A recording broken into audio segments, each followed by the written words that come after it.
Bonjour à tous. Aujourd'hui, je vais vous raconter l'histoire de John, un homme qui, après une rupture brutale, a décidé de tourner le dos à l'amour pendant si longues années.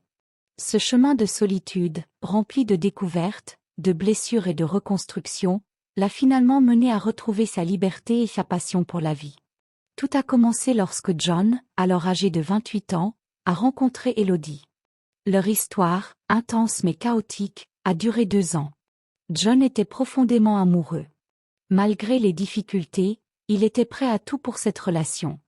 Mais les obstacles étaient nombreux. Elodie vivait en province et refusait de s'installer à Paris. Pire encore, elle sortait d'une rupture douloureuse et portait encore les cicatrices de son passé. John essayait de se montrer patient, espérant qu'avec le temps, Elodie surmonterait ses blessures. Il admirait Elodie pour son intelligence et leur complicité intellectuelle. Mais un nuage sombre planait toujours au-dessus de leur relation, l'alcoolisme d'Elodie. Son addiction transformait leurs rares moments ensemble en soirées gâchées par des disputes ou des malaises. Un soir, sous l'emprise de l'alcool, Elodie confia à John qu'elle avait rencontré une grande écrivaine qui l'avait encouragée à écrire. John sentit une pointe de jalousie, mais il l'étouffa rapidement, conscient que leur week-end ensemble était déjà si rare qu'il ne voulait pas les entacher de ressentiment. Puis vint le jour où tout bascula. John avait organisé une surprise pour l'anniversaire d'Elodie. En chemin, il l'appela pour annoncer son arrivée. Mais Elodie, froide et distante, lui répondit simplement. « Non, John, ne viens pas. C'est terminé. » Aucune explication. Juste une phrase glaciale. Quelques semaines plus tard, John apprit qu'Elodie s'était installée à Paris, avec la fameuse écrivaine. La douleur de cette trahison fut un choc si violent que John sombra dans une période sombre. Pendant des semaines, il pleura sans relâche. Il tenta de tourner la page en s'inscrivant sur un site de rencontre, où il fit la connaissance d'une femme belle et intelligente. Mais lors de leur premier rendez-vous, quelque chose bloqua John. À l'intérieur, une voix lui répétait « Je ne peux pas. Je ne veux pas. » Ce fut une révélation. John réalisa que ce n'était pas seulement Elodie qui l'avait déçu, mais lui-même. Il comprit que son manque d'amour pour lui-même le poussait à chercher désespérément l'affection des autres. Chaque relation qu'il avait eue suivait le même schéma.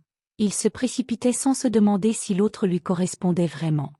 Ce soir-là, John prit une décision radicale, il allait tout arrêter.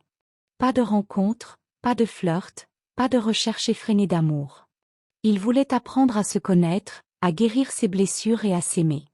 Les débuts furent difficiles. John se désabonna du site de rencontre, cessa de sortir et se ferma aux autres. Mais cette solitude qu'il s'imposait devint peu à peu un refuge. Il se consacra à sa carrière, qu'il avait souvent mise de côté pour ses relations. Très vite, il fut embauché dans une entreprise dynamique où il s'épanouit, entouré de collègues stimulants. En parallèle, John commença à prendre soin de lui. Il redécouvrit le plaisir de s'habiller avec soin, de prendre soin de son apparence, et même de décorer son premier appartement, qu'il acheta à cette époque.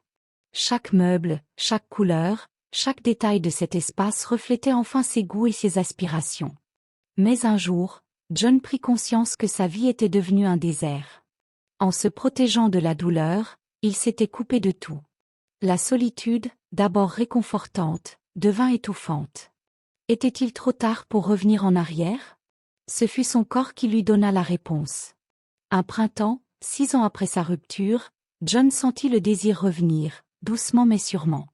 D'abord comme une vague timide, puis comme une force irrésistible. Il se surprit à regarder les autres avec appétit, à rêver de caresses, de regards et de tendresse. Après des mois de réflexion, John décida qu'il était temps de se réinscrire sur un site de rencontre. Mais cette fois-ci, son profil était différent. Il y affichait un homme plus mûr, plus assuré. Il ne cherchait pas l'amour éternel, mais une connexion légère et sincère. C'est alors qu'il rencontra Marie, une femme pétillante et solaire. Dès leurs premiers échanges, John sentit une simplicité et une légèreté qui lui avaient tant manqué. Leur premier rendez-vous fut magique. Un soir d'été, sous un ciel dégagé, ils prirent un verre en terrasse avec une vue imprenable sur Notre-Dame. Puis, à bord de la voiture de Marie, musique à fond, ils dansèrent, rirent et échangèrent des regards complices. Cette nuit-là, Tandis que John tenait Marie dans ses bras, une pensée lui traversa l'esprit. Comment ai-je pu me priver de cela pendant toutes ces années? Mais il savait aussi que ce long voyage en solitaire avait été nécessaire. Ces 6 années lui avaient permis de se réconcilier avec lui-même. Peu importait si cette histoire avec Marie durerait ou non. Pour la première fois depuis longtemps, John se sentait en phase avec lui-même. Voilà, c'était l'histoire de John. Une histoire de douleur, de solitude, mais surtout de résilience et de renaissance. Merci de m'avoir écouté, et à très bientôt pour une nouvelle histoire.